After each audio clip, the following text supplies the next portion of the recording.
नमस्कार, मी गौतमी शिकलगार. तरुण भारत संवादच्या आजच्या बातमीपत्रात आपलं सर्वांचं स्वागत. कोल्हापुरात वळीव पावसाची हजेरी, विजांमुळे जयंती नाल्याजवळ आणि फुलेवाडी बस स्टॉप जवळ लागली आग. बिद्री गर्भलिंग निदान प्रकरणाचा तपास अधिकच गडद, 2 महिलांसह 6 जणांना अटक.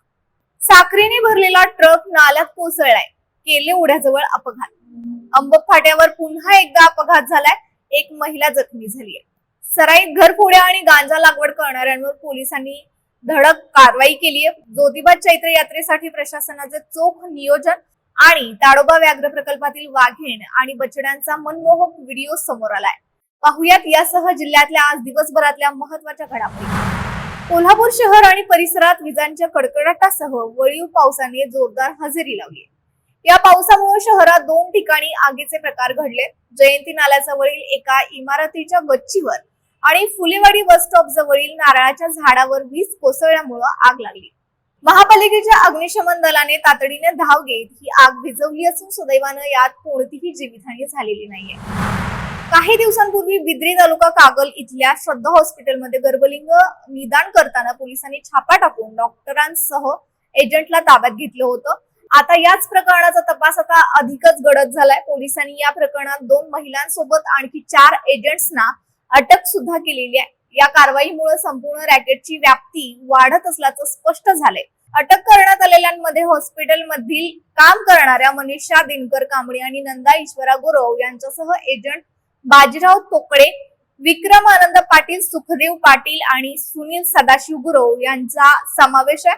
या प्रकरणात आणखी काही आरोपींचा सहभाग उघड होण्याची शक्यता असून पोलिसांकडून तपासाची व्याप्ती वाढवण्यात आली आहे.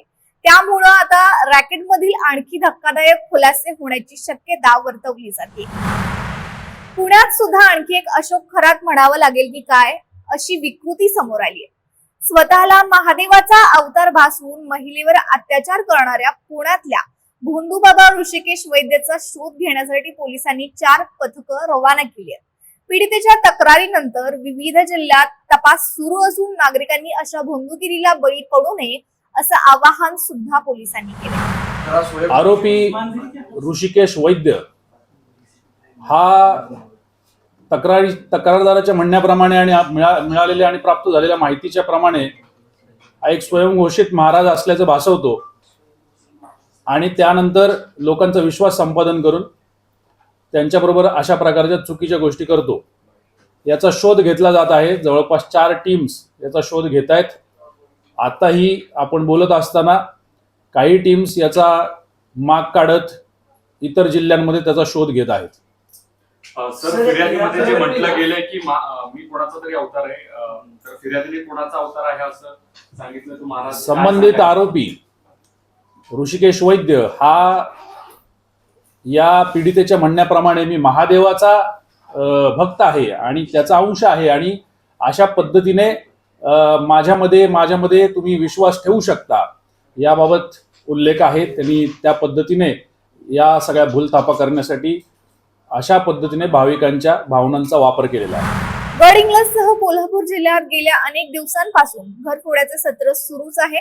या प्रकरणी स्थानिक गुन्हे अन्वेषण कोल्हापूर शाखेच्या पथकानं धडक कारवाई करत सराईत चोरटा आनंदा सोपांना सुटकनावर याला ताब्यात घेतले. 27 मार्च रोजी झालेल्या या कारवाईत सराईत चोरट्याकडून 33.620 ग्रॅम सोने, 127 ग्रॅम चांदीचे दागिने आणि चलनातील काही नाणी असे एकूण रोख रक्कम 5,32,713 रुपयांचा मुद्देमाल जप्त करण्यात आला.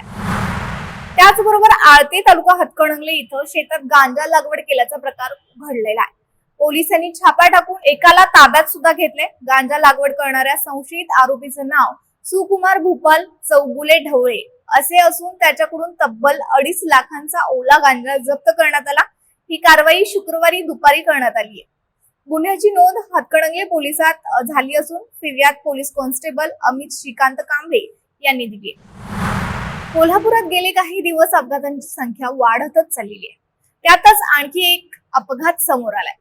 कोल्हापुरातील केर्ले कोतोली रस्त्यावर साखरेने भरलेला ट्रक नाल्यात कोसळून मोठं नुकसान झालेलं आहे. एका दुचाकीला वाचवण्याच्या प्रयत्नात हा ट्रक रस्त्याखाली गेला. ट्रकमध्ये 20 टनापेक्षा जास्त साखर होती. सुदैवाने चालक आणि त्यांचे सहकारी थोडक्यात बचावले. अंब फाट्यावर सुद्धा पुन्हा एकदा दुचाकी आणि चारचाकीच्या धडकेत एक महिला जखमी झाली आहे. या ठिकाणी होणाऱ्या वाढत्या अपघातांमुळे स्थानिक नागरिकांमध्ये चिंतेचं वातावरण असून प्रशासनानं तातडीने उपाययोजना करण्याची मागणी नागरिकांमधून होती. बेळगाव महापालिकेत सीमा लढ्याविरोधात ठराव मांडण्याच्या हालचाली सुरू असल्यानं शिवसेना ठाकरे गटाने तीव्र संताप व्यक्त केलाय. मराठी माणसाच्या जखमीवर मीठ चोळणारा हा ठराव असल्याचं म्हणत हा ठराव मांडल्यास तीव्र आंदोलन छेडण्याचा इशारा सहसंपर्क प्रमुख विजय देवणे यांनी दिलाय. काय म्हणाले ते पाहूया. आपण हा ठराव बेळगावच्या महानगरपालिकेमध्ये मांडू नये. ह्या मराठी माणसाच्या जखमेवर मीठ चोळणारा हा ठराव आहे. आजपर्यंत बेळगावच्या इतिहासामध्ये असा कोणताही ठराव झालेला नाही आहे. म्हणून शिवसेना उद्धव बाळासाहेब ठाकरे पक्षाच्या वतीनं आम्ही हा ठराव मांडू नये ही भूमिका आम्ही महापौरांच्या समोर मांडलेली आहे.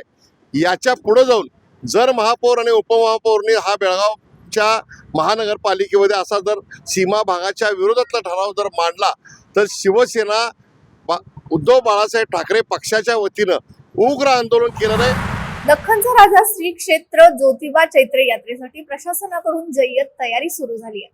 पार्किंगसाठी 33 ठिकाणे निश्चित करण्यात आली असून 800 पोलीस कर्मचारी तैनात करण्यात आले. 1 एप्रिल रोजी पहाटे 5 वाजेपासून दुचाकी वाहनांना डोंगरावर प्रवेश करण्यास मनाई करण्यात आली. आणि आता शेवटी आपल्या कोल्हापुरी भाषेत सांगायचं तर लई भारी असा एक व्हिडिओ सध्या सोशल मीडियावर धुमाकूळ घालतोय. ताडोबा व्याघ्र प्रकल्पातील कुवानी वाघीण आणि तिच्या छकुल्यांचा हा मनमोहक खेळ पाहून तुमचं मन नक्कीच प्रसन्न होईल आणि आपल्या आईची आठवण सुद्धा काढेल असा हा व्हिडिओत हे छोटे बछडे झाडावर चढून एखाद्या माकडासारखी कसरत करताना दिसतात. बरं, नुसतं खेळून कसं चालेल, त्यांच्यावर बारकाईने लक्ष ठेवायला त्यांची आई म्हणजेच कुवानी वाघीण खालीच उभी आहे. आईचं प्रेम आणि बछड्यांची ही धमाल सोशल मीडियावर चांगलीच व्हायरल होती. तर या होत्या आजच्या दिवसभरातल्या काही ठळक घडामोडी. अशाच वेगवान आणि अचूक अपडेट्ससाठी पाहत रहा तरुण भारत संवाद कोल्हापूर. चॅनलला सबस्क्राईब करा आणि बेल आयकॉन दाबायला विसरू नका. पुन्हा भेटूया उद्याच्या बातमीपत्रात. तोपर्यंत नमस्कार.